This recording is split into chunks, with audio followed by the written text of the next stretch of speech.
Good morning, dear students. It gives me immense pleasure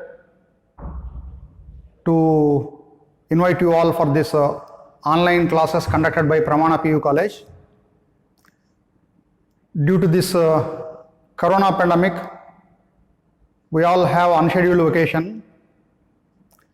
I hope you are using this vacation constructively by closely following online NEET and JEE lectures conducted by RK sir in PU1 syllabus.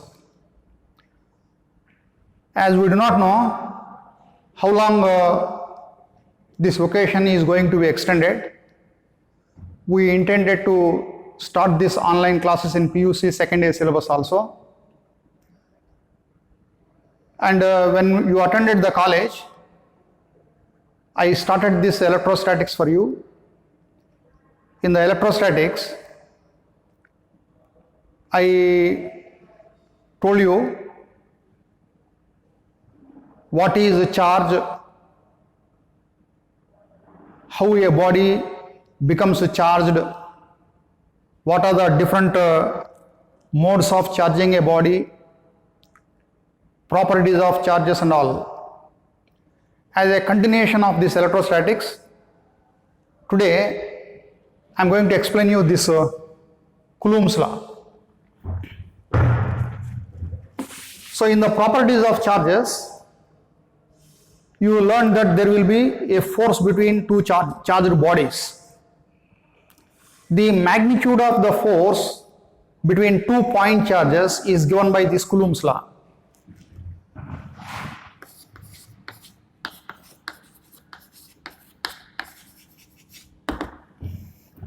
Here you consider 2 point charges, Q1, Q2. Point charges means basically they are charged bodies only, but the linear size of each charged body, it is very small compared with this distance. Then the charged body is considered to be a point charge. See, this is one charged body. This is another charged body. This is the separation between them. So when the linear size of a charged body is very, very small compared to this distance, then the entire charge on this body is imagined to be concentrated at some point in space. Then this can be called as a point charge. So here you have 2 point charges like this, Q1 and Q2, separated by distance r.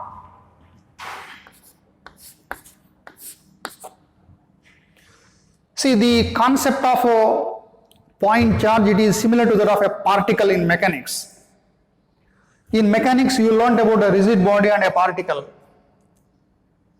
When the distance traveled by the rigid body is quite large compared to the size of the body, then that rigid body can be treated as a particle.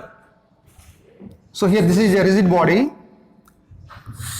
When the distance traveled by the rigid body is quite large compared to its size, then the entire mass of this body is imagined to be concentrated at its center of mass.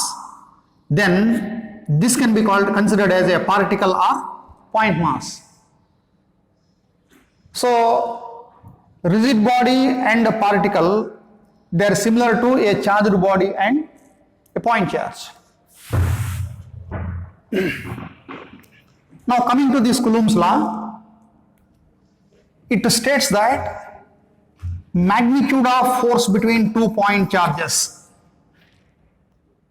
magnitude of force between 2 point charges is directly proportional to product of magnitude of the two charges and inversely proportional to square of the distance between the 2 point charges. That means if either of the two charges is large, then the force between them will become large. If the distance between the two charges is small, then the force becomes large. So force between 2 point charges mainly depends on these two factors. If you sum up this statement, we can write that F proportional to Q1 Q2 divided by R square. When I replace this proportionality by an equality, I have to use a proportionality constant K. Therefore, this F can be written as K Q1 Q2 divided by R square.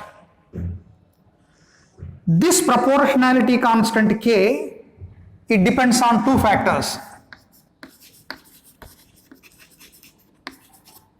Number one, the system of units chosen. Number two, the medium between the 2 point charges. As we have to follow SI system, in SI system, if I consider the medium to be air or vacuum, this K, it is to be written as 1 by 4 pi epsilon naught. So here, this term epsilon naught, it is called absolute permittivity of free space, which is nothing but vacuum. Its value is given by 8.854 into 10 to the power of minus 12 Coulomb square per Newton meter square. So this is the unit for this epsilon naught. So you try to find out the dimensional formula for this epsilon naught. I hope you know how to find that. So from this unit you find the dimensional formula for this epsilon naught. On taking this K in this equation, this F can be written as 1 by 4 pi epsilon naught Q1 Q2 divided by R square. This is the expression for Coulomb's law.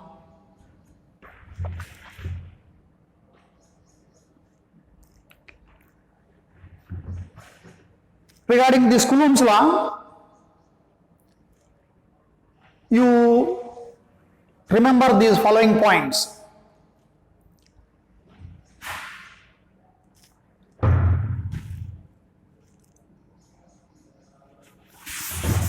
The first thing,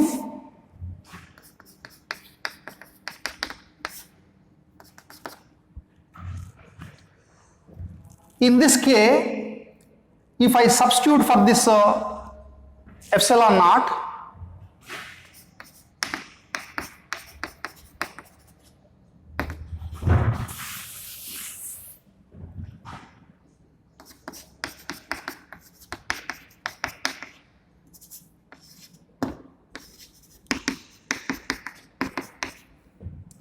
it comes to be 9 into 10 to the power of 9. The value of 1 by 4 pi epsilon naught is 9 into 10 to the power of 9, and its unit is Newton meter square per Coulomb square. You also find the dimensional formula for K from that unit. So, while solving numerical problems, wherever you come across this 1 by 4 pi epsilon naught, straight away you can take its value as 9 into 10 to the power of 9. There is no need to do this substitution every time. So straight away, this value of K is to be taken as 9 into 10 to the power of 9 Newton meter square per Coulomb square. The second thing is,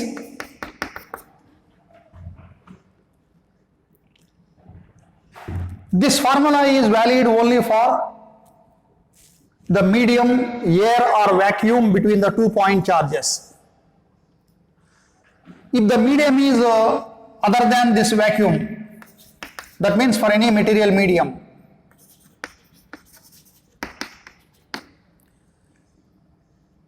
This force, it is to be written as 1 by 4 pi epsilon naught Q1 Q2 divided by R square. Sorry, 1 by 4 pi epsilon Q1 Q2 by R square, where this epsilon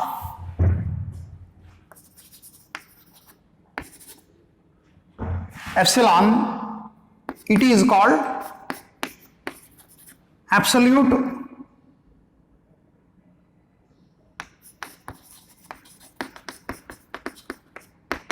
permittivity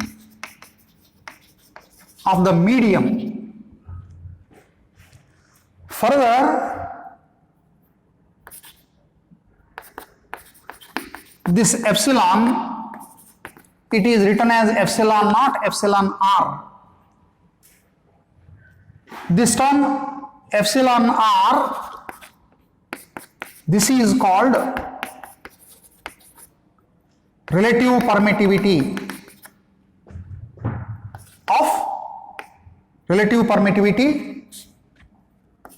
or dielectric constant.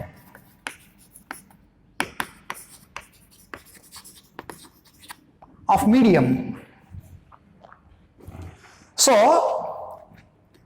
overall this term epsilon, it stands for permittivity. This is absolute permittivity of free space and this is relative permittivity of medium. The word permittivity, it refers to the ability of the medium between the two charges to permit the interaction between the two charges. That means how effectively this medium between the two charges permits the interaction between the two charges, that is represented by this permittivity. And this relative permittivity, it is different for different media. For example, for air, epsilon r is 1.0006. See, the unit of this epsilon and epsilon naught is same. The unit for epsilon naught is same, which is Coulomb square per Newton meter square. Since these two units cancel, this epsilon r, it is a unitless, dimensionless quantity. So for relative permittivity, there is no unit. The relative permittivity of air, it is almost equal to 1. That is why force between 2 point charges is the same in vacuum or in air. That is the reason why earlier I have written that this K is this much for air or vacuum, because this epsilon r for air is 1. Similarly, for different media like paper, this is 3.7. For water, this is 80. For porcelain, ceramic, this is 6.0. For metals, this is infinity. See, for metals, relative permittivity is infinity. Whereas for insulators, this is finite, like this. For insulators, it is finite. And insulators, they comprised of dielectrics. That is why this value is also called as dielectric constant. So for insulators, this epsilon r is finite. As insulators are consisting of dipoles or dielectrics, here this term is called dielectric medium.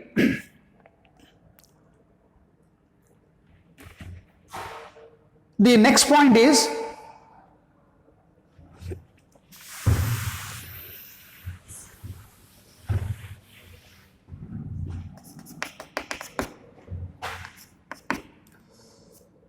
force between 2 point charges in air.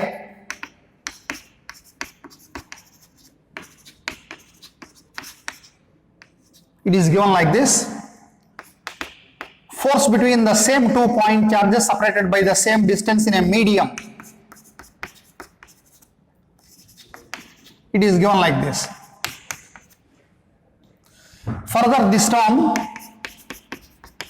we can write it as 1 by 4 pi epsilon naught epsilon r q1 q2 divided by r square.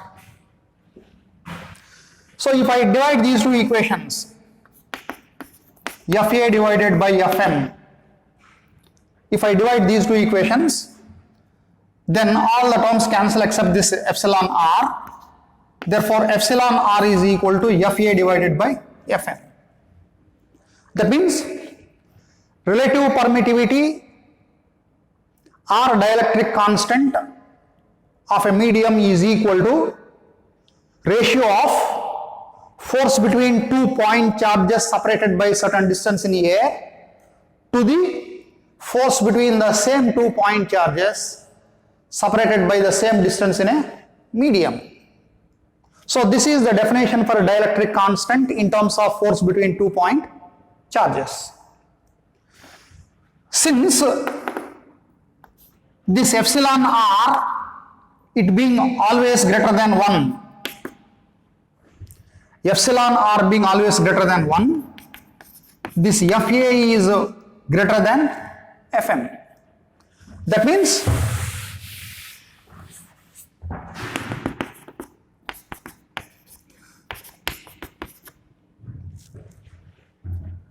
force between two charges in a medium, it will be always less than the force between same 2 point charges in air or vacuum.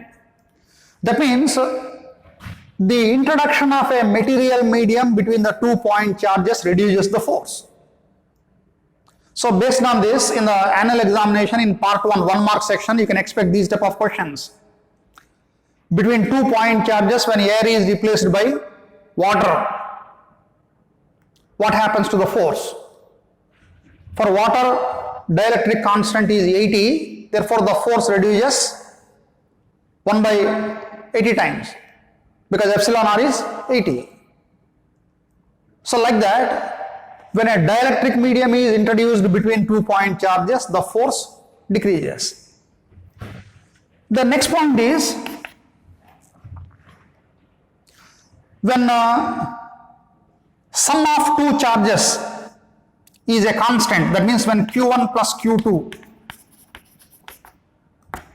is constant, for maximum force, the condition is both charges must be equal. q1 must be equal to q2. For example, here there are two charges. Sum of the two charges, say it is 10 microcoulomb. So if the force between these two charges is to be maximum, then each charge must be 5 and 5. Suppose if it is 2 and 8 or 1 and 9, in that case the force will be less than the maximum value. So when the sum of these two charges is 10 microcoulomb, the force becomes maximum when each charge is 5 microcoulomb, like that. When sum of the two charges is a constant, for maximum force this is the condition. So regarding this Coulomb's law, you remember all these points.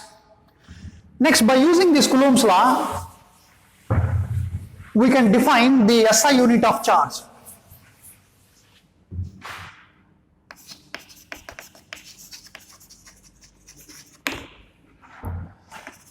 SI unit of charge is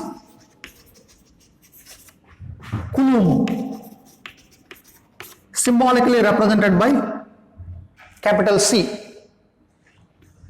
We can define this Coulomb from this Coulomb's law. In this expression, if Q1 is equal to Q2 is equal to 1 Coulomb and R is equal to 1 meter, then this F becomes 1 by 4 pi epsilon naught 1 into 1 divided by 1 square and this 1 by 4 pi epsilon naught is nothing but 9 in 10 to the power of 9 Newton. So from this statement, you can define Coulomb like this. 1 Coulomb is that charge which, when separated from another similar charge by a distance of 1 meter in air, repels it with a force of 9 in 10 to the power of 9 Newton. So this is the statement. I repeat, 1 Coulomb is that charge which, when separated from an identical charge by 1 meter in air, repels it with a force of 9 in 10 to the power of 9 Newton. The same statement can also be made in another way, like this. When two identical charges are separated by a distance of 1 meter in air, if there exists a force of 9 into 10 to the power of 9 Newton between them, then each charge is said to be 1 Coulomb. So this is another way of giving the definition for Coulomb. So this is about the unit of charge. This Coulomb's law, it gives magnitude of the force, but the force is a vector, it has a direction also. In order to express the direction of force between 2 point charges, this Coulomb's law can be expressed in vector form.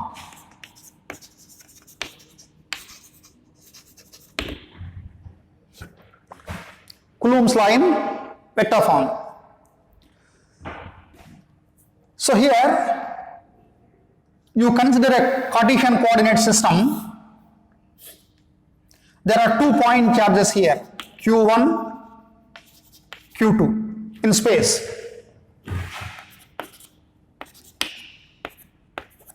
This is the origin. Let R1 and R2 be the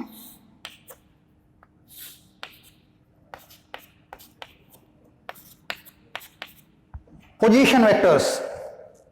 R1 and R2 be the position vectors for Q1 and Q2. This R21 is the position vector of Q2 with respect to Q1. So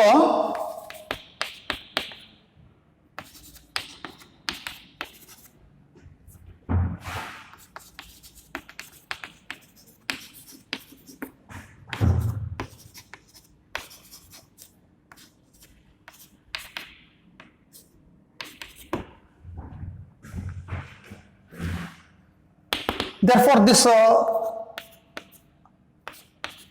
R21, that means the position of Q2 with respect to Q1, it can be written as R2 minus R1 from parallelogram law of from triangle law of vector addition. So according to triangle law, R1 plus R21 is equal to R2. Therefore, R21 can be written as R2 minus R1. So this vector R21, it has got magnitude and direction, which is written as R21, R21 cap.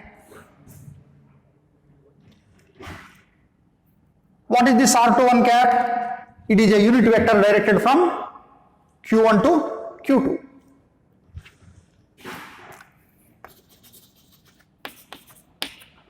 Where R21 cap is a unit vector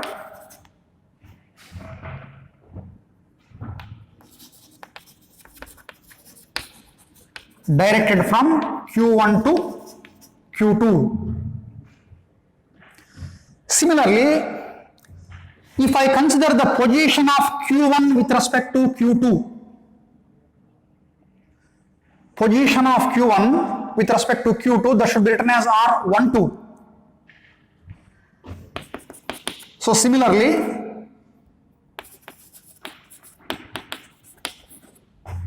position of Q1 with respect to Q2. This is R12, which is written as R1 minus R2 from triangle of vector addition. So this is R12, R12 cap. So here, this R12 cap, it is a unit vector directed from Q2 to Q1. If you look at these two equations, the distance between Q1 and Q2, that means R21, it is equal to R12. So this is equal to R. And what about these directions? This R21, it is opposite to R12. Therefore, R21 can be written as minus of this R21 cap is equal to minus of R12 cap. So just to understand these notations, I mentioned all these things. So the magnitude of R21 and R12 is the same, but the directions are opposite. Now, I shall find the force on Q2 due to Q1. Force acting on the charge Q2 due to Q1. So this is to be represented as F21. So force acting on the second charge due to the first charge, it is to be represented as F21, and its magnitude is 1 by 4 pi epsilon naught Q1 Q2 divided by R21 square, and its direction is along R21 cap. That means from Q1 to Q2 like this.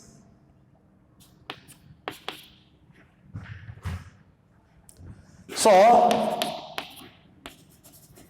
where R21 is a unit vector from Q1 to Q2. Similarly, force on Q1 due to Q2. Force on Q1 due to Q2,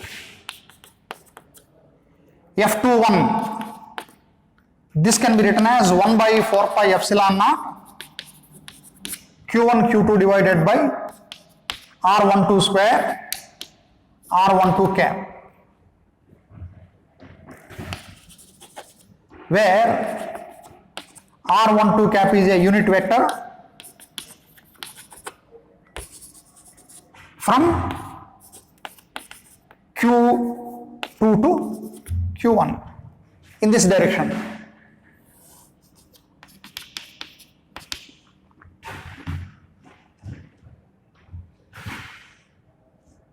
So if you look at these two equations, this R21, R12 both are equal, so the magnitudes are same. Since these two directions are opposite, this F21 is equal to minus of F12. That means force between charges is mutual. Mutual means whatever force the second charge exerts on the first charge in turn will exert equal amount of force on the second charge. So the force between the two charges is mutual. So mutual means if force is to be mutual, then obviously this force should act along the line joining the two charges. That means force between two charges must be acting along the line joining the two charges. So this is the line joining the two charges. So this force must be in this direction and this force must be in this direction. Understand? This question was asked in the annual examination many times. The question will be asked like this. Mention Coulomb's law in vector form. For 1 mark or 2 mark, it will be asked like this. If it is asked for 2 marks, first you have to draw the diagram. You draw the diagram like this, or else simply you can show the diagram like this. So this is Q1, this is Q2, and this is F21, and this is F12. You can show it like this. So this is R. R means it may be R12 or R21. So you write this statement. Force acting on, you draw this diagram, you write this statement, and you write this equation. That is enough. The earlier explanation for R1, R2, R21, that is not required. If you are asked to mention Coulomb's law in vector form, just you draw a diagram like this. You draw a diagram like this. You write either this equation or this equation, any one. That is enough. So this is about the Coulomb's law in vector form. So in the next class, I will tell you how to find the force on any one charge due to many charges. That means force between multiple charges. So we shall take that in the next class. You watch this video once or twice, just you understand the concept and these equations properly, and you remember these things, and I will continue from here in the next class. So you subscribe this channel so that you will get notification whenever videos are posted in YouTube. Thank you.